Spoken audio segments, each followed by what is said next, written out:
নমস্কার বন্ধুরা, আশা করি সবাই ভালো আছেন। তো বন্ধুরা, এখন যে ছবিটাকে নিয়ে কথা বলবো, ছবিটা হচ্ছে 2010 সালের একটা সিনেমা। ছবিটার নাম হচ্ছে নৌকাডুবি। এবং এই ছবিতে পরিচালক হিসেবে কাজ করেছিলেন ঋতুপর্ণা ঘোষ, এবং ছবিতে অভিনয় করেছিলেন প্রসেনজিৎ চ্যাটার্জি, যিশু সেনগুপ্ত, রাইমা সেন এবং রিয়া সেন। তো ছবির নাম হচ্ছে নৌকাডুবি। তো সেই ছবিটাকে নিয়ে এখন কথা বলবো। তো তার আগে প্রত্যেকটা বন্ধুকে অনুরোধ করে রাখবো, আপনারা চ্যানেলে নতুন হয়ে থাকলে অবশ্যই আপনারা চ্যানেলটা সাবস্ক্রাইব করে নেবেন। আর যদি আপনাদের ভিডিওটি ভালো লেগে থাকে অবশ্যই লাইক কমেন্ট শেয়ার করতে ভুলবেন না। তো নৌকাডুবি সিনেমাটার বিষয়ে যাওয়ার আগে ছবির পরিচালক প্রযোজক হিসেবে কারা কাজ করেছিল এবং ছবিটা গল্পটা কোথা থেকে নেওয়া হয়েছে সেই সমস্ত বিষয় নিয়ে আলোচনা করা যাক, এবং তারপর নয় সিনেমাটার বিষয়ে আলোচনা করা যাবে। তো ছবির পরিচালক হিসেবে কাজ করেছিলেন ঋতুপর্ণা ঘোষ, এবং ছবিটার চিত্রনাট্যকার হিসেবে কাজ করেছিলেন ঋতুপর্ণা ঘোষ। ছবিটার যে গল্পটা যেখান থেকে নেওয়া হয়েছে সেটা হচ্ছে রবীন্দ্রনাথ ঠাকুরের নৌকাডুবি যে উপন্যাসটা রয়েছে সেই উপন্যাস থেকে পুরোপুরি এই গল্পটা নেওয়া হয়েছে। প্রযোজনার যদি কথা হয়, প্রযোজনা করেছেন, ছবিটার প্রযোজকের দায়িত্বে ছিল হচ্ছে সুভাষ ঘাই। ছবিটার সিনেমা ফটোগ্রাফির কাজ করেছিলেন সৌমিক হালদার। ছবিটার সঙ্গীত পরিচালক হিসেবে কাজ করেছেন রাজনারায়ণ দেব।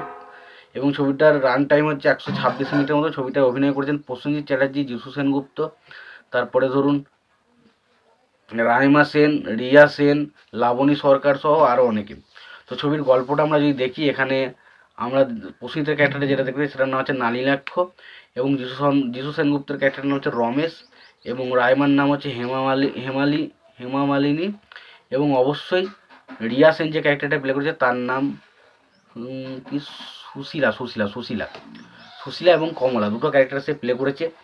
তো আমরা যেটা বিষয়টা আমি যেটা বলতে চাইছি, যে ছবিটার গল্পটা আমরা যেটা দেখতে পাই যে রাইমা সেনের সাথে যিশু সেনগুপ্তর ক্যারেক্টারটা একটা ভালোবাসা রয়েছে। বাট হঠাৎ করে সে শহরে থাকে এবং সেখানে তার মধ্যে একটা ভালোবাসার সম্পর্ক রয়েছে। বাট তার বাবা তাকে খুব তাড়াতাড়ি ডেকে পাঠায়, এবং ডেকে পাঠানোর পর সে জানতে পারে যে তার বাবা সেই গ্রামের তার বন্ধুর যে মেয়ে রয়েছে, তার গ্রামের যে বন্ধুর মেয়ে তার গ্রামে একটা বিধবা স্ত্রীকে, সে বিধবা মেয়েকে সে বিয়ে করতে বলে।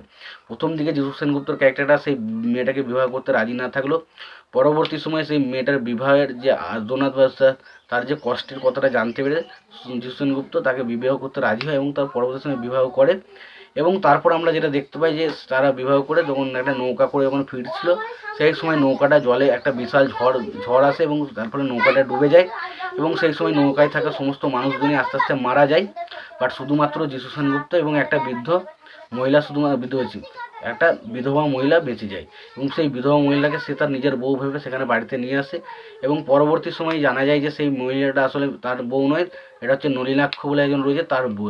এবং সেটাকে খুঁজতে গিয়ে যিশু সেনগুপ্তর ক্যারেক্টারটা কীভাবে তার ক্যারেক্টারটাকে খুঁজে পায় এবং তার জন্য তাকে কী কী করতে হয়, এবং শেষ পর্যন্ত তাদের মধ্যে আর কী কী সমস্যা তৈরি হয়, এটা নিয়ে হচ্ছে সিনেমা, যেটার নাম হচ্ছে নৌকাডুবি।